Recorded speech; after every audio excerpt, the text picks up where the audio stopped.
Hello and welcome to another episode of the MiamiHal Real Estate Show. And today we are doing something that I really want you to pay attention to, especially if you own a condo or you're looking to purchase a condo, because if there's an expert in this world, it's the person sitting right next to me. This is Peter Zalewski. I'm going to say condo vultures today, but Peter, you have several groups, and you even have a group that actually meets and you tell them what's going on right then and there, correct? Yeah. That's called the Miami Condo Investing Club. Website is miamicondo.club. You have paid attention to numbers, been in the market, and you have followers, and you've been doing this for how many years approximately? I arrived in Miami in 1993. I've written about real estate since then. I went off on my own and left journalism world in 2006. So I'm getting close to 20 years of tracking this stuff very closely. And you're saying you're tracking what's going on, and some of the experts, so-called experts, are tracking you because you have such a good read on this market, and you understand that you know things to such a degree that when you speak, they listen. Is that correct? They listen and they try to counter. Yes, exactly. I would say, not to get into politics, but a lot of the stuff that goes on in politics today is really sort of comparable to what's going on in the real estate market. And I would mention, condo developers have to sell. People in the industry have to sell. Analysts, their role is to look at the numbers and push back when necessary. So we are going to spend time today talking about condos, and only condos because that's your expertise. And there's not necessarily good news to hear today, is there? There's not good news. The metrics are a little concerning, and anybody in a condominium, they've heard for a while change was coming as a result of the disaster that happened in Surfside in June of 2021. A bunch of legislation has gone into place. Now it's all taken effect, and basically everyone's costs have gone up, and they're now being held to a higher degree of verification and understanding and evaluation to make sure their buildings are safe and we don't see a repeat of Surfside where 98 people died and $1 billion was paid out to the families of the victims. Yeah. So to catch people up who haven't heard from you before, you have classified condos into 3 categories by age. That's right. There's new, there's used, and then there's vintage. Vintage is basically a PR marketing term to say it's old. Okay. And in your case, 30 years and older is vintage. Yeah. So the way we break it down is up until, let's say, the 10-year mark, you're new. 10 to 29 years, you are going to be used. 30 years, you become vintage. And the significance of vintage is it's based on study requirements that have been put in place by the Florida legislature as a result of the Surfside disaster. Think of it this way. A condo hits about midlife crisis at about the year 30 mark. Because insurance companies do not want to get themselves in a situation where they're insuring buildings that may or may not be safe, there's now a requirement to evaluate these buildings. So at the 30-year mark, you're going through this big, deep, roll up your sleeve study. And that is a milestone study, and we call it vintage. Okay. And during that study, when you say they're doing a deep dive. Deep dive. Is all of the life safety systems up to code? Is the plumbing still functioning? Is the structure, and we're going to go back to structure, safe? Because of Surfside was the last time that people went, wait a minute, we really have to look at this because lives are in danger. And so we're now at a point with buildings that are 3 stories or higher. That's right. Correct? How about the ones that are 1 and 2 story? So the thought process is if a building is under 3 stories, so it's 1 or 2 stories, it's probably going to be a smaller type of setup in terms of the ownership. And it's the same thought process as if somebody who owned their own apartment complex or somebody who owned their own home, they're going to do what's necessary in order to maintain it. Now, when you get 3 stories or higher, you're going to have a bunch of different cross currents. Some people in the association may want to maintain the building. Others may say they're on a fixed income. They don't have the cash and they don't want to pay the special assessment, which is ultimately what I think we'll find happened in Surfside, where the problems were identified, but yet the money was not spent because of either A, they didn't want to spend it, or B, they didn't have the money. All right. And we can talk about this at so many levels, but what I want to do right now is start with, if you are looking to purchase a condo, and we're going to talk about the vintage ones first, what should somebody looking to purchase a condo be doing in your mind? Well, if you first of all, if you're listening to the state representative Vicky Lopez, who represents Key Biscayne and most of Greater Downtown Miami, she's telling you do not buy a condo until 2026. She said it for the last 8 months. She says do not buy a condo. The reason is we are going through an evaluation process right now where licensed engineers and architects are checking out condos. She's saying any condo, don't buy it, because we don't know what's going on. So right now there's an evaluation going on. Once the evaluations are complete, people will suddenly have this information about how safe is the building, what the costs are going to be, and then you can go forward. She thinks it's going to take until 2026 to have that all done, even though the state legislature required it by the end of 2024. So we're actually late, and now a new number has come out because Representative Lopez recently spoke. Only 39% of the condos down here in Miami-Dade, Broward, and Palm Beach County have completed this study. So that means the remainder have basically broken the law. We're way behind on, as you said, keeping up with the law, which had a deadline at the end of this 2024. That's right. And this representative is saying, don't buy a condo for a year. Do not buy a condo for a year. And she's repeated she's really well loved right now. She's really well loved, but most importantly, she's probably right. Well, and she's a key lawmaker, and she's the one who's been involved with authoring a lot of the legislation. So if she's saying it now the flip side is if I'm looking for an opportunity, I want to be buying right now because everybody else is standing on the sidelines. So then you ask yourself, well, how do I buy right now if Representative Lopez and others say don't buy until 2026? It's real simple.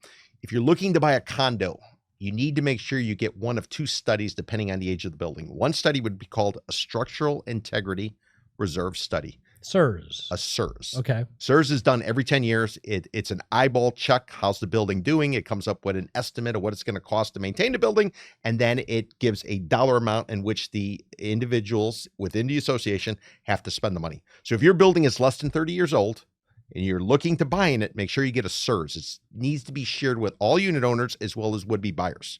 Now, if the building's older than that and getting close to 30 and or older than 30, you need to get what's called a milestone study. This is the deep dive, roll up the sleeves, get in there and really understand the building. So if you're buying a condo building, you need to report a SIRS if it's under 30 years old or a milestone study if it's older than 30 years old. If you buy a condo without a study, you're basically going to a mechanic in some neighborhood and you're trusting that whatever they tell you is going to be honest and they're not going to rip you off. You said as a buyer that you go get this study. Where are they going to get the study from? So, because there's some confusion among people how to do that. Yeah. So the requirement is, and if you look at many of the contracts that are coming out from the Realtor Association, it says that the seller at their expense will supply the study to the would-be or prospective buyer. Now, some counties, including Miami-Dade County, they are publishing information related to these buildings based on public filings, but it's not universal throughout the 67 counties in Florida. There's very few exceptions. Why? The associations don't want the information on the street. If the information's on the street, people like me will drill down, we'll figure out exactly what's going on, and we'll tell you this building is safe and that building's not safe, which means values will reflect that. Right. And so again, as a buyer, you, through your contract and your negotiations, you say, Mr. and Mrs. Seller, you owe us this study, and it's the sale is contingent upon us getting that. Now, Mr. and Mrs. Seller may try to do exactly what's in the contract, but oftentimes I'm seeing the associations don't have those studies completed. As you said, what was it, 38% are within compliance? Yeah, from what I just read, 39% are in compliance in Miami-Dade, Broward, Palm Beach counties. That leaves quite a few that are not. So what happens when you get into contract and you say, hey, give me the study that's required at this point, and the seller can't provide it to you? What as a buyer should you be doing then? If I were a buyer, I would probably walk away. Okay. I would probably walk away. There are some alternative ways to do it. There's somebody that I've interviewed on some of my podcasts. He's a chief building engineer. He's done it for over 30 years. You can hire an outside person to come in and give you a ballpark. It's not going to be the same as having something in writing, but it's almost like you're thinking about buying a car. So you bring your buddy in who kind of knows cars and they give you a ballpark idea. Kind of knows. Yeah, exactly. So that kind of in a purchase of a condo. Exactly. But short of getting the report, I mean, you're basically stabbing in the dark. Now, the flip side is if you're confident in that building and you think everything's going to be fine, I'd suggest you start lowballing. This is really the time to start lowballing. And if you get lucky, then you roll up the sleeves and you spend the money to do it correctly if you don't have the report. But everybody should get a report if they're going to be buying a condo. And you kind of led me right into that. Let's say you do get a deal to be had. and you lowball and you come up with a number that you're comfortable with and the seller is comfortable with, you still have a hurdle of insurance. That's right. And often the insurance companies are really bridling against putting any type of policy against these older condos. Rich, is really the great fear.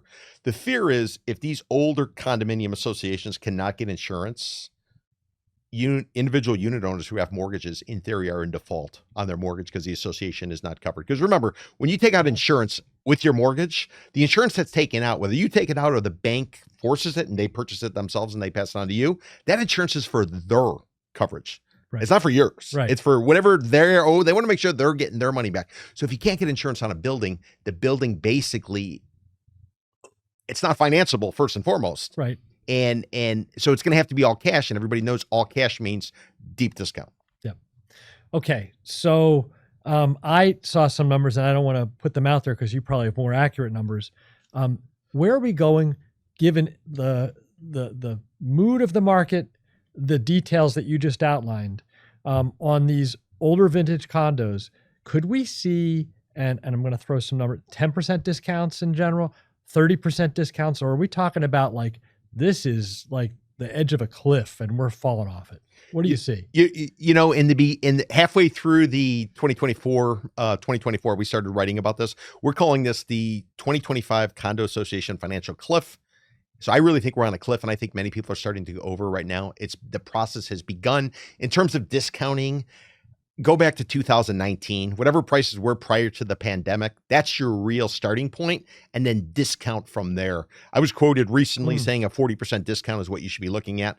40% might be conservative in certain buildings, just given the fact that there is no special relief, financial relief coming from the Florida legislature. Because remember, if you can't get insurance in a building, the only people who can buy are all cash. There was some hope. There was recently a special session, which was a failure, went down in flames from a condo association perspective. Now there's a legislative session that's coming up March the 4th that where some condo owners are hoping, they got their fingers crossed. They're saying maybe the state is going to somehow backstop us and get us out of it. And key lawmakers, including Representative Lopez, said money's not coming. So what that means is people are probably going to throw their arms up in the air and they're going to say, I'm out. I need to get out. Just get me out. Whatever the price is, if it's a short sale, it's a foreclosure, just get me out. And as units start to trade lower and lower, it creates a doom loop like a plane that's in a downward descent. Yeah. That is not good news. Thanks for stopping by. but the good news is you can buy a new condo. Okay. So up till now, we've been talking about vintage condos. That's right. Let's talk about the newer stuff, right? 0 to 10 years old, and then from 10 to 29 years old. Tell us something better about the condo market there, please. Well, if you look at the pricing, you're going to find there's a huge discrepancy. So you might be able to buy new, but if you buy new, you're paying a premium. I think I shared with you some charts. There's a chart I have of Miami-Dade County. Let's pull up that first one, if you would. This will give us some context in terms of what an overall condo will trade for versus a vintage. Now, what you're looking at in green, that's going to be a vintage condo. That's going to be a condo that's at least 30 years old. It's gone through this big roll up your sleeve study called a milestone study. The black is going to be the overall market. Now it includes vintage. So it is going to be way down, but I just wanted to give you context. But you can see walking into a vintage right now, you're looking price per door, looking at about a 61% discount. On a price per door. If you look at price per square foot, you're looking at about a 38% discount. Now, why is that important? It's important because condos are not works of art like a house. A house is special. It's got the floor plan, the shape of the lot, where it's located in the block. Does it puddle? Is there a speed bump? How far are you from the stoplight? All that type of stuff. A condo, it's a commodity. It's no different than buying a salty snack, buying gasoline, buying orange. You're buying based on price, and then you make whatever changes. So as the market starts to adjust, everybody goes along for the ride. So when it was going up, all the old vintage condos, they were getting a ride.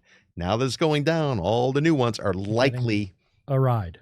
That's in the wrong direction. A ride in the wrong direction. Yeah, it's going to be like going on a roller coaster over at MGM. You've got another slide or two for us. Let's go into that second one. I do. So the first slide was overall Miami-Dade County. Now let's drill down. I brought Greater Downtown Miami and I brought Miami Beach. Now the reason I did that is Greater Downtown Miami, you're going to have small units. This is high density utility type of buildings. So in one unit in downtown Miami, a studio will be 500 square feet, a one bed will be 750 square feet, and a two bed will be 1,000.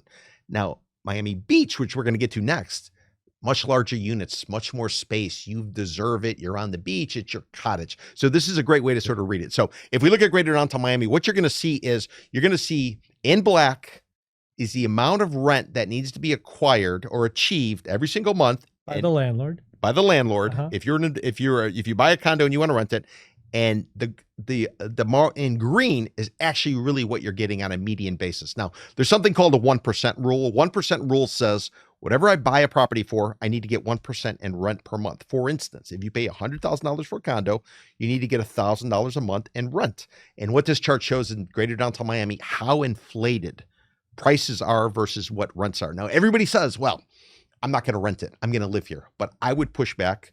During the pandemic, we had a lot of tech workers who came here. They were working from home, and then artificial intelligence came. Many of them, according to the Wall Street Journal, were called back to San Francisco, Silicon Valley to work on AI, and now they're trying to rent their condos. Well, if they're trying to rent their condos and they have to achieve what's in black, and they're getting what's in green, they're subsidizing someone to live in their unit. And I'm looking at that over a period of, let's see, 2009. Yeah, it's going to go all the way back to the winter season of 2009, 2010. Winter, for what it's worth, is dry. It's November through April. That's when everybody's in town. So we're like 15 years on this chart. And correct. We've tripled the amount that you need to take in for the same unit. Correct. But if you look at the rent amount, the green, it's not even double.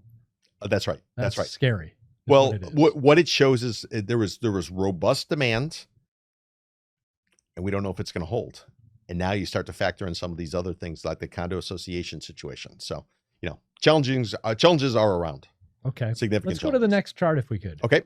Next chart is simply going to show you in actual percentage wise how much out of whack condo prices are compared to rents. Again, from an investor perspective, I know you're going to buy the condo, you're going to live in it, but if you need to rent it, you need to be aware of this. What this second chart is going to show you is how much over the 1% rule, or how much people have paid in comparison to the 1% rule. So you can see, 157% overinflated based on the 1% rule. Now, if we go back to right after the Great Recession, you're going to see it somewhere in the ballpark, in the 80s or so. At one point, it was in the 70s. Now this is a guiding, it's a guiding principle. So, but what it tells you is if I'm looking to buy a condo and I want to do it fundamentally, where should I spend my time? And if you find a building that's, let's say, in the 70s or in the 80s, okay, maybe I can negotiate down a difference and now it can make sense. But when you're 157, no, there's no negotiation that's going to get you there. There's a lot of negotiation that has to be done. And like you said, it's not going to occur.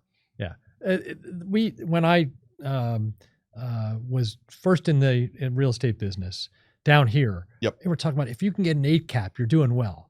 And I was like, 8, that's kind of low. What's the general cap now? From what I'm seeing, probably about a -3. It's laughable, right? Oh no, it's absolutely. I don't think it's matching inflation, which by the way is going up, which could also have an impact because the Federal Reserve, their mandate is low unemployment and inflation of 2%. The latest reading is coming in at 3%, which means there's a possibility instead of interest rate cuts, there were 4 proposed this year, then it was reduced to 2. Now there's a possibility there's no interest rate cuts or it might go up a tick. It might go up a tick. And everybody knows when rates go up, housing goes down. When rates go down, housing goes up. So that's what we're facing. We got a lot of stuff hitting at the same time. And by the way, we're at the 100-year anniversary of the peak of the 1920s Florida land boom. Just to throw that in there for context. Just a little bit more doom and gloom, right? But I am optimistic. Let's go on to, we've got 2 more slides and then we'll come back and talk about some other important things. So, we're looking at Miami Beach. This is going to be Miami Beach. So remember, Greater Downtown Miami is small units, high density. Miami Beach, this is the second home. This is the resort. This is the cottage on the weekend type of thing. So people will pay more because it's going to be their place. And they realize if they try to rent it, they're probably only going to rent it 6 months a year and they just want to generate some cash. But it's not the same way as downtown Miami. And you can see here, the numbers are even more substantial in terms of being out of whack. And I know that there's obviously a bunch of new gleaming buildings on Miami Beach, but the predominant numbers that we're seeing behind these charts are for vintage type stuff on the beach, yeah? No, well, yes, it's going to be for vintage. Okay, got it. All right, and we've got one more slide to show you just how out of whack it is. Wow, there's a very interesting spike in 2020 and 2021. Tell us about that. Yeah, so that was the winter buying season, again, November through April. This is after COVID set State in. of Florida moved to open its borders. Masks weren't required, and you were permitted to twerk on police cars. So everybody flooded into South Florida, and you can see statistically Okay. what occurred. That is a number that is completely out of whack. And when you have a reaction, you're going to have a reaction to that. And that's what we're suffering right now. You know, a sailor pointed out to me, like when you look at a sailboat and you see that nice sail as it's cutting through the waters of Biscayne Bay, you have to remember there's something below water, below the sea line that, that's kind of keeping. Right. So think about an airplane Right. that's horizontal and tip it vertical type of situation. And I would just suggest to you that we saw one side, which means we have to see the second side. And we really haven't corrected the way we normally correct. A normal correction of a cycle is 7 to 10 years. We haven't gone through our full-fledged correction yet. So I would tell you, we are way, way, way overdue for some sort of correction. The question would be, how severe is this correction going to be? Is it going to be mild, or is it going to be full-fledged? Let's go back to 2008, 2009. Okay. We started off the show talking about, if you're a buyer, Yep.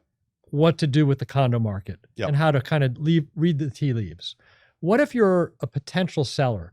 You're living somewhere, you hear all this news and it's not going your way. You don't need to sell. You don't really want to leave. But is there anything that you would tell a condo owner these days? And we're going to talk vintage specifically. Okay. What should they be doing? Where should their heads be? Well, if you're a condo seller or somebody who owns and maybe we're contemplating selling, the warnings have been coming out for quite some time. I'm sure you've seen that the market is extremely slow. If all your friends who maybe have their places listed, product isn't moving, things aren't trading. Now you're hearing about what's happening potentially with inflation, potentially interest rate hikes even coming rather than a reduction. There's a lot of headwinds if you are a seller. But if you do need to get out, I would encourage you to do it sooner rather than later. Because what you find is, as time goes by, the prices go down even more. It all is psychological. It could be like a fashion show. What's hot right now? What's the fad? We're moving towards a point where people are becoming more and more pessimistic, more and more bearish. And from what I'm seeing statistically, there's real good reasons to be bearish. And from what we're hearing from the legislators saying there will be no financial bailout for condo associations, which means a lot of people are going to be either forced to sell or the properties are going to be taken from them. And as that starts to occur, it's downward pressure on pricing, which contributes to this concept of a doom loop. I don't necessarily want to go here, but I think it's worth noting and discussing for a little bit. People that are in vintage condos often are the people that are retired. That's right. Okay. They found the place where they want to be for the rest of their lives. They've enjoyed their condo for 20, maybe even 30 years at this point. They're on fixed income, and now this news is coming at them. Is there a chance that they can be saved? Well, if you're in a vintage condo, 30 years or more, chances are it was built in a location that is exceptional. However, your building is probably obsolete.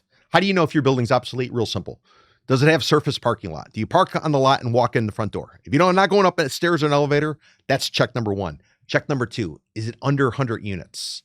Why? Because if you're going to terminate or buy out a building, you need less than 100 units, generally speaking, because it's very complicated to do, a lot of different personalities. And step number three, take a look at your balconies. If your balconies are not glass, that means your association does not, A, have the money to put in glass, which is necessary from a curb appeal perspective, or B, you're getting ready to do a special assessment where all your balconies are going to be shut down. They got to change the rebar. They got to do a variety of different things. So if you're in one of these scenarios, the only way you're going to be able to kind of ride it out, because remember, the insurance company is going to come down hard on the condition of your building if they even insure you. So the only way you're really going to be able to get out is to probably sell via a termination, which is where one buyer will come in, they'll buy out all the units, everybody's given an amount. They're not going to look at your granite, they're not going to look at your marble, they're not going to look at your unit.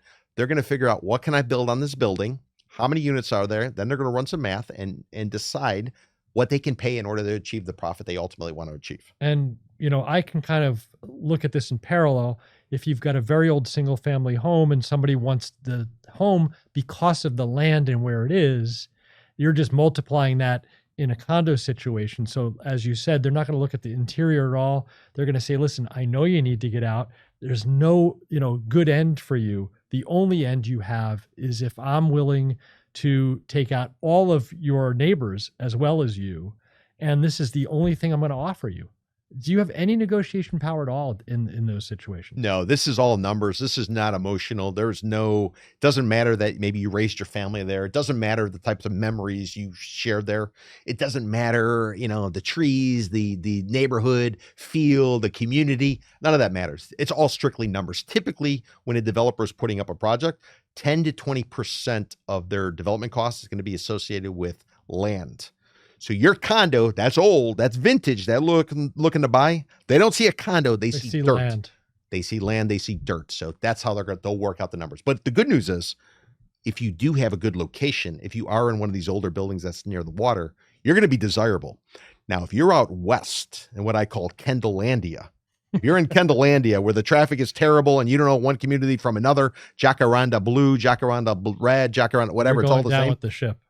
There's nobody going to be there to bail you out because there's no appeal, there's no attraction for this phase. Now, eventually, once we clean up all this stuff, then Kendallandia will probably see a boom. But short of that, I don't see any reason because there's simply so much to choose from. Keep in mind, state of Florida's got 28,250 associations, 1.2 million units, of which half are in Miami-Dade, Broward, Palm Beach County. So there is so much hunting going on right now by investors, but they're all focusing in and around the water, and they're going to try to negotiate down people by the water, let alone people in Kendallandia. So whether you're on fixed income or you just happen to own a vintage condo that's not in good physical shape, and you got a good chance that an investor is going to come in, or a developer, and they're going to say, listen, this is the best offer you're going to get. You really ought to take it. So what happens if somebody like that is successful? They've got, a 5-acre property with a bunch of improvement on it, 5 stories, 6 stories of condo. Once everybody sells, what happens there? What's the general process for renewal? I'm trying to end the show on something that's a little bit positive, that there will be a renewal, right? Yeah. So what'll happen is that would-be developer who's been able to close, get the deal over the finish line, they'll then notify the state. State will notify the property appraiser. They'll terminate all of the folio numbers, tax IDs. That'll revert to one building, be torn down, and then they'll begin pre-sales. Now that's assuming that a University of Miami study that came out that looked at expected, my term not theirs, sinking of high-rise towers. I tried to end positive. You're going to end on sinking buildings. Keep going. I want people to hear this because, especially from you, they're going to understand. Okay, so Surfside collapses. Surfside is located, in case anybody's outside of South Florida, outside Miami-Dade County, it's located on a barrier island in Miami-Dade County. To the south is Miami Beach. To the north is going to be places like Sunny Isles. This tower goes down. The feds get involved. They're investigating. You might want to make sure none of this happens again. Legislature takes a number of different steps. As part of the due diligence process, the University of Miami was brought in to study, to take a look at what was happening. Now, what they found in using satellite images is that buildings were sinking more than they should have. So the University of Miami said, okay, let's expand upon this study. They did the entire barrier island of Miami-Dade County, and what they found is 35 towers are sinking more than should have been expected. They're using a word called subsidence. I always mispronounce it. Let's just say sinking, layman's terms. Okay. I'm not a scientist. But basically, a lot of the buildings that were sinking, and they name names because they were trying to help the community so people could be aware of it. So because of this, there's additional studies that are underway to take a look at whether or not it's isolated to the barrier island, Miami-Dade County, or whether or not this is something that's occurring throughout the South Florida region. Because remember, a lot of our community, we have artificial islands, we have artificial land. And is there any relation to that? I'm not a scientist. I'm simply telling you what the study says. But if you look up this study, and it was peer reviewed by other scientists, so that's how it sort of passed muster. So if you are in a new building and maybe you were out partying on a Saturday night and you're living in this tower and everything is great, life is great, you got all this equity, you wake up Sunday, you read the Miami Herald article, you look at the study, you may have just realized that overnight, suddenly, because the story came out, people have now changed their opinion. So this is another fear, another risk that we're all kind of dealing with. But what I will tell you is, the good news is when we get to the other side, we are now going to have a community of condos where everybody knows everything about it, and they'll increasingly move towards a commodification of the industry. And as that happens, you're going to know what you're buying. You're going to have some sort of a vision about the future, and you're no longer going to be relying upon condo association members who may or may not share information and may or may not be getting kickbacks in order to do certain things or go with certain service providers. Last question. With all those factors and the general understanding that we've now spent 30 minutes on, for the next 6 months, or you can even expand it for a year, what's the velocity of sales of these condos? And do you think we're heading into a protracted length of time for this to all to work out, or is it relatively short where this can get worked out? It's a matter about how quickly we blow out all the old stuff. The old stuff is really what's going to weigh us down, generally speaking. So the question is, where are we? Where are we right now? We're in a buyer's market for condos. It's a buyer's market. 6 months is equilibrium. We are far into a buyer's market. I just took a look at Sunny Isles. You're talking about 20 months of supply. That means if nobody lists a property today and everything were to continue to sell at the current pace, take almost 2 years. It's going to take almost 2 years just to kind of move that. And what's likely to happen is you're going to see some sort of pullback in pricing. So what we've done is we created an index to track where are we right now. Now, when you look at closed sales, you're looking 30, 60 days in the past. When you look at an index, you're tracking what's going on real time. So we're doing it on a week over week basis every Tuesday, because people do deals on the weekends. They update it on Monday. So therefore on Tuesday, everything should be updated. Every Tuesday, we're pulling numbers. And the numbers we're pulling is we're looking at active listings and we're looking at pending sales. Now, ideally, for every new listing that comes on the market, there should be an equal pending sale. As it gets closer and closer, the market gets better and better. As it gets farther away, the market gets worse. Now, what I will tell you is, interesting enough, we're starting to see the market get tighter. Now, the reason we're seeing it get tighter, we don't know, but what I would suggest, we're seeing the capitulation occur because the listings are continuing, but suddenly the pending sales are going up. So likely what's happening is people are discounting their pricing. So when you hear about first quarter numbers, you're likely to see prices have finally started to collapse. They're always the last thing to go before the market goes sideways, because people hold off. And then when deals do trade, it's discounting of quality rather than anything else. So watch for the capitulation occurring right now, and the numbers will probably bear it out at the end of the first quarter. Folks, you have been listening to Peter Zalewski preach and tell you what is really out there. You're going to see stuff in the media with other people saying, no, it's not that bad. It's not this, it's not that. If you want to hear what's really happening, it's probably coming from this man's mouth. And I want to give you a couple seconds. Talk about your club and tell people how to get involved with your club. Yep. So if you are a do-it-yourselfer, if you are a realtor and you want to know whether or not to take a listing, maybe you're a lender, maybe you're a regulator, anything like that, that's all we do is condominium. So MiamiCondo.club. I run data, go through it all, share it all with you. There's a paywall. If you're a member, membership is $40 a month or $400 a year. For that, you get access to all the stuff. We do a monthly meeting where I do a virtual. You tune in. I tell you everything that I found. I'm always available, and we do social events in case you want to go out there and talk shop with other people in the industry. MiamiCondo.club. It's all straightforward data. I don't have a dog in the hunt other than simply getting the information out. I fall back on my journalism experience where I was 13 years. I was a reporter and an editor, and I'm sort of driven by that whole journalistic creed of putting the information out and let the market decide based on real facts. And facts you have just heard for 30 minutes. Thank you so much, Peter. I appreciate your time. Thank you, Hal. I'm going to take a couple weeks off from the show. I'm out doing some really interesting things, but until I see you again, have a great time in real estate. Get in touch.